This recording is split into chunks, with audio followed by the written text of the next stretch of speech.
வணக்கம். நான் ஜோசியர் அர்தாஸ் பாரதி பேசுகிறேன். வேலூர் மாவட்ட சத்துவாச்சேரியில் நான் ஜோசியராக இருக்கேன். நம்ம ரகுராமன் சொன்னார், my India my people channel மூலிமா இந்த செவ்வாய் தோஷத்தை பற்றி கொஞ்சம் சொல்லுங்களேன். நிறைய பேர் செவ்வாய் தோஷம்னு அப்படியே அலறாங்க, என்னன்னு தெரியல, அது உண்மையிலே இருக்குதா இல்லையான்னு ஒரு கேள்வி எழுப்பிட்டாரு. அதுக்காக இந்த ஒரு பதிவு. செவ்வாய் தோஷம் அப்படின்னா என்ன? ஃபஸ்ட்டு ரூல் ஒன்றா பார்ப்போம். ஃபஸ்ட்டு ரூல் என்னன்னாக்கா 2, 4, 7, 8, 12 இங்க இருந்தா செவ்வாய் தோஷம். லக்னத்தை சேர்த்துக்கலாம்.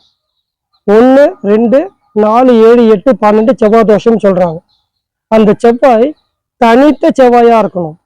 ஏதாச்சும் ஒரு கிரகத்தோட சேர்ந்தாலோ ஏதாச்சும் ஒரு கிரகம் பார்த்தாலோ செவ்வாய் தோஷம் கிடையாது.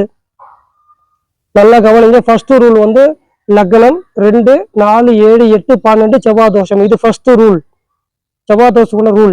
ரெண்டாவது ரூல் என்ன சொல்லுதுன்னா, அந்த செவ்வாய் தனித்து இருக்கணும், வேற கிரகத்தோட சேரக்கூடாது, வேற கிரகம் அந்த செவ்வாயை பார்க்கக்கூடாது. சரி, அப்போ செவ்வாயை எப்படி வரையறுக்கிறீங்க அப்படின்றப்போ, செவ்வாய்க்கு பார்வை உண்டு. எல்லா கிரகமும் தான் இருக்கிற வீட்டுல 7ஆம் வீட்டை பார்க்கும். ஆனா ஒரு 3 கிரகத்தை மட்டும் சிறப்பு பார்வைன்னு ஒன்று கொடுத்துருக்காங்க. அது யார் 3 பேர்னா, 1 சனி பகவான். ஒரு கிரகம் 7ஆம் வீட்டை பார்க்கும்னு சொன்னேன். 7ஆம் வீடு பொதுவாக பார்வை உண்டு. ஆனா எக்ஸ்ட்ரா பார்வை சனிக்கு 3, 10 பார்வை உண்டு. 3ஆம் இடத்தை பார்ப்பார், 10ஆம் இடத்தை பார்ப்பார். அடுத்தது குரு. எல்லா கிரகமும் 7ஆவது வீட்டை பார்க்கும்னு சொன்னோம். இப்போ தனித்துவமான பார்வை பார்த்தீங்கன்னா குருவுக்கு 5, 9. அப்போ 5, 7, 9 பார்வை குருவுக்கு, 3, 7, 10 பார்வை சனிக்கு. இப்ப நாம செவ்வாய்க்கு வந்துடும். செவ்வாய் கிரகம் இவருக்கு என்ன சிறப்பு பார்வைன்னா 4, 8 சிறப்பு பார்வையும். அப்போ எல்லா கிரகமும் 7ஆம் வீட்டை பார்க்கும்னு சொன்னோம். அப்போ 4, 7, 8 பார்வைக்கு செவ்வாய் கிரகத்துக்கு ஒரு சிறப்பு பார்வை. இப்ப நாம விஷயத்துக்கு வருவோம். இப்பதான் சொன்னோம், லக்னம் நம்மளை பத்தி சொல்லும், 2 குடும்பஸ்தானம், 4 சுகஸ்தானம், 7 கணவன், 8 ஆயுள், 12 அரசாயன ஸ்தானம். இப்படி ஒரு பேர் வச்சிருக்காங்க. திருமண வாழ்க்கைக்கு இந்த 6 பாவங்களும் ரொம்ப முக்கியமான பாவம். திருமண வாழ்க்கைன்றத விட இல்லற வாழ்க்கை, இல்லற சுகம், இதுக்கு ரொம்ப முக்கியமான இடமா இது. 1 லக்னம் நம்மளை பத்தி சொல்லும், 2ஆம் இடம் குடும்பஸ்தானம், 4ஆம் இடம் சுகஸ்தானம், 7ஆம் இடம் கணவன், 8 ஆயுள், அதுக்கு அடுத்தது 12ஆம் இடம் அயன சயனஸ்தானம். இப்ப விஷயத்துக்கு வருவோம். லக்னத்துல செவ்வாய் இருந்தாருன்னா, இப்பதான் சொன்ன சிறப்பு பார்வை 4, 7, 8ன்னு. லக்னத்துல செவ்வாய் இருந்தானா 7ஆம் பார்வையா கணவன் வீட்டை பார்ப்பாரு, 8ஆம் பார்வை ஆயுள் ஸ்தானத்தை பார்ப்பாரு. அப்போ அது பாதிக்கும்.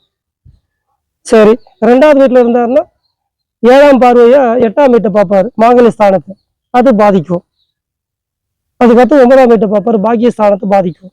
சரி, அடுத்தது 4ஆவது வீட்டுல இருந்தாருன்னா, இங்கதான் நாம ஒரு விஷயத்தை நாம புரிஞ்சுக்கணும். செவ்வாய்க்கு 4ஆம் பார்வை உண்டுன்னு சொல்லியிருக்கேன்னா 4, 5, 6, 7. அப்போ 4ஆம் பார்வை 7ஆவது வீட்டை பார்ப்பாரு. அப்போ திரும்ப கணவன் ஸ்தானம் பாதிக்கும், சுகஸ்தானம் பாதிக்கும், கணவன் ஸ்தானம் பாதிக்கும். அதுக்கு அடுத்தது 8ஆம் பார்வையா பார்த்தீங்கன்னாக்கா நமக்கு இவருடைய இருக்கிற வீட்டுல இருந்து 10ஆவது வீட்டை பார்ப்பார். அப்போ தொழில் ரீதியான பாதிப்புகள் தருவார். இப்படின்னு சில விஷயங்கள்லாம் இருக்குது. அப்போ பார்த்தீங்கன்னா இது உங்களுக்கு செவ்வாயோட தன்மை. 7ஆவது வீட்டுல இருக்காருன்னு செவ்வாய் கொஞ்சம் பர்சன்டேஜ் அதிகம் அவருக்கு. லக்னத்தையும் பார்ப்பாரு, 2ஆம் இடத்தையும் பார்ப்பாரு. அப்போ குடும்பஸ்தானம் கெட்டு போயிடும், லக்னம் கெட்டு போயிடும். அடிக்கடி இவங்கெல்லாம் நோய்வாய்ப்படுவாங்க, உஷ்ண சம்பந்த வியாதிகள் வரும், அடிக்கடி விபத்தை சந்திப்பாங்க. 8ஆவது வீட்டுல இருந்தா இன்னும் மோசம். ஏன்னா குடும்பஸ்தானத்தை பார்ப்பாரு, நேரடியா குடும்பத்தை சின்ன பின்னமாக்குவார். அடுத்தது 12ஆவது வீடு. 12ஆவது வீட்டுல இருந்தாலும் இந்த 8ஆம் பார்வையா பார்த்தீங்கன்னாக்கா நமக்கு 7ஆவது வீட்டை பார்ப்பாரு, கணவன் ஸ்தானத்தை. அப்போ இதெல்லாம் பாதிப்பு தரும். அப்போ செவ்வாய் எங்கெல்லாம் இருந்து இந்த 7, 8 பார்க்குறாரோ அதுக்கு உண்டான துன்பத்தை கொடுப்பாருன்றதால செவ்வாய் தோஷம் சொல்லி பயன்படுத்திட்டு இருக்காங்க. இந்த செவ்வாய் தோஷத்துக்கு இதே மாதிரி ஒரு செவ்வாய் தோஷம் உள்ள ஒரு ஜாதகம் சேர்த்தோம்னா சரியா போயிடும். இதுக்கு நீங்க பயப்பட வேண்டிய அவசியமே இல்லை. ஆனா இது தெரியாம நான் ரொம்ப அதை பத்தி நம்ம மிரட்டிட்டு இருக்கோம். ஒண்ணு. இன்னொரு விஷயம் தெரியுங்களா, இந்த செவ்வாய் பொறுத்தவரை தனித்த செவ்வாய் தான் தோஷம் பண்ணுன்னு சொல்லியிருக்கேன். இது வரைக்கும் நான் முழுமையான செவ்வாய் தோஷத்தை நானே பார்க்கலன்னு தான் சொல்லுவேன். ஏதாச்சும் ஒரு விதிவிலக்கு இருக்கத்தான் செய்யுது. தனித்த செவ்வாய் தான் தோஷம் பண்ணும். அப்போ செவ்வாய் ஒரு கிரகத்தோட சேர்ந்தாலோ வேற கிரகம் பார்த்தாலோ, இன்னொன்று செவ்வாய் ஆட்சி வீடுன்னு இருக்கு, மேஷம் விருச்சிகத்துல இருந்தாலும் அது எந்த இடமா இருந்தாலும் சரி 2, 4, 7, 8, 12ஆம் இடம் எதுவாக இருந்தாலும் சரி மேஷம் விருச்சகத்தில் இருந்தால் தோஷம் பண்ண மாட்டார். அதே மாதிரி செவ்வாய் வந்து மகரத்துல உச்சமாவார், கடகத்தில் நீச்சமாவார். உச்சம் நீச்சம் வீட்டில் இருந்தாலும் தோஷம் பண்ண மாட்டார். இதுக்கு அடுத்தது மேஷராசி விருச்சக ராசி இல்ல விருச்சக லக்னம் மேஷ லக்னக்காரங்களுக்கு செவ்வாய் எங்க இருந்தாலும் தோஷம் பண்ண மாட்டார். ஏன்னா அவர் தான் லக்னாதிபதி ராசியாதிபதியா வரதால தான் கண்ணை தானே குத்திக்க மாட்டாங்க. இப்படிலாம் விதிவிலக்கு இருக்கு. அப்போ நாம என்ன பண்றோம்னா குருட்டுத்தனமான முதல் ரூலை மட்டும் வச்சுக்கிட்டு 2, 4, 7, 12 செவ்வாய் தோஷம்ன்ற மாதிரி எடுத்துட்டு வந்துடும். உண்மையை சொல்ல போனா இது வரைக்கும் நானே முழுமையான செவ்வாய் தோஷத்தை நானே பார்க்கலன்னு தான் சொல்லுவேன். ஏதாச்சும் ஒரு விதிவிலக்கு இருக்கத்தான் செய்யுது எல்லா ஜாதகத்திலையும். இப்போ எப்படி சேர்க்கலாம்னு வருவோம். 7, 8% அதிகம். இந்த 7, 8ல செவ்வாய் இருக்கிற ஜாதகர் தனித்த செவ்வாய் இருக்கிற ஜாதகத்தை 2, 4, 12ல இருக்கிற செவ்வாயோட சேர்க்கக்கூடாதுன்றது என் கருத்து. ஏன்னா அது பர்சன்டேஜ் அதிகம், பர்சன்டேஜ் கம்மி. அப்போ 2, 4, 12க்குள்ள இருக்கிற செவ்வாய் எடுத்துட்டு வந்து நீங்க 7, 8ஓட சேர்க்கக்கூடாது. அப்போ 2, 4, 12ல செவ்வாய் இருக்கிறா, இதே மாதிரி 2, 4, 12ல இருக்கிற செவ்வாய் நீங்க எடுத்துக்கலாம். 7, 8ல செவ்வாய் இருக்குன்னா கொஞ்சம் பர்சன்டேஜ் அதிகம் உங்களுக்கு. அப்போ 7, 8க்குள்ளதான் நீங்க செவ்வாய் தோஷத்தின் பொருத்தம் நீங்க சேர்த்துக்கணும். இதுக்கு வந்து என்னன்னா விதிவிலக்கிட்டு நிறைய விஷயங்கள் இருக்குது. இதை பார்க்காம முழுமையான செவ்வாய் தோஷம் நம்ம சொல்லவே முடியாது. அதனால செவ்வாய் தோஷம் இருக்கிற அத்தனை பேர் முருகப்பெருமான் வழிபாடு எடுத்து செய்யறப்ப செவ்வாயுடைய தாக்கம் குறையும். செவ்வாய்க்கு அதிதேவதை முருகர் அப்படின்னு சொல்றாங்க. அப்போ செவ்வாய்க்கிழமை கிருத்திகை நட்சத்திரமோ சஷ்டி திதியோ வந்தா ரொம்ப விசேஷம் தரும். இப்போ நாளைக்கு செவ்வாய்க்கிழமை தான் சஷ்டி திதியும் வருது. எவ்வளவு பெரிய விஷயம் பாருங்க. நாம திங்கக்கிழமை பேசிட்டு இருக்கோம், நாளைக்கு செவ்வாய்க்கிழமை சஷ்டி திதியும் வருது, செவ்வாய்க்கிழமையும் வருது. அப்போ இந்த மாதிரி நாட்களை நீ விரதம் வந்து வழிபாடு பண்றப்போ செவ்வாயோட தாக்கம் குறையும். அதே மாதிரி இன்னைக்கு வந்து கிருத்திகை நட்சத்திரத்தனி முருகர் வழிபாடு பண்ணலாம், இதெல்லாம் செஞ்சுக்குங்க. அதே மாதிரி வைத்தீஸ்வரன் கோயில் ஒரு கோயில் வரும், அங்க செவ்வாய் கிரகத்துக்கு தனித்த சன்னதி இருக்கு.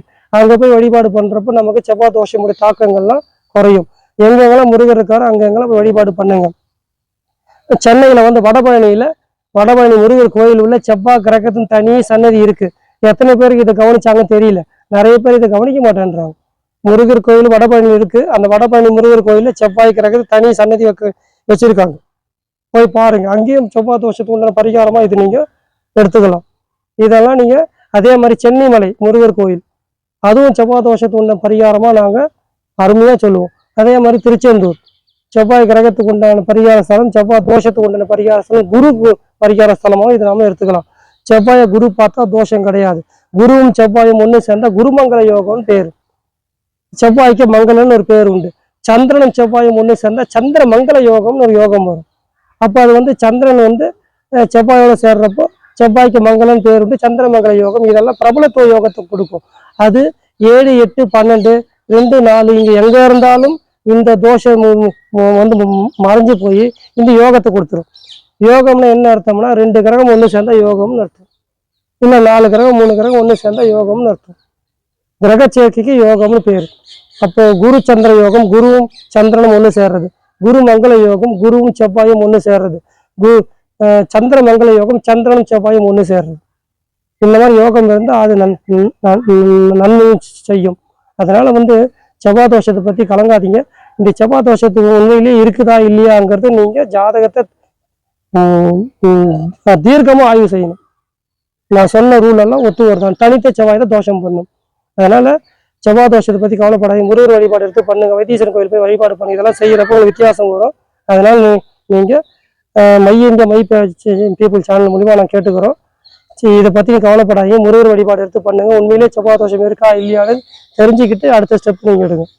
மூட பழக்கத்தை வளர்த்துக்காதீங்க. நன்றி, வணக்கம்.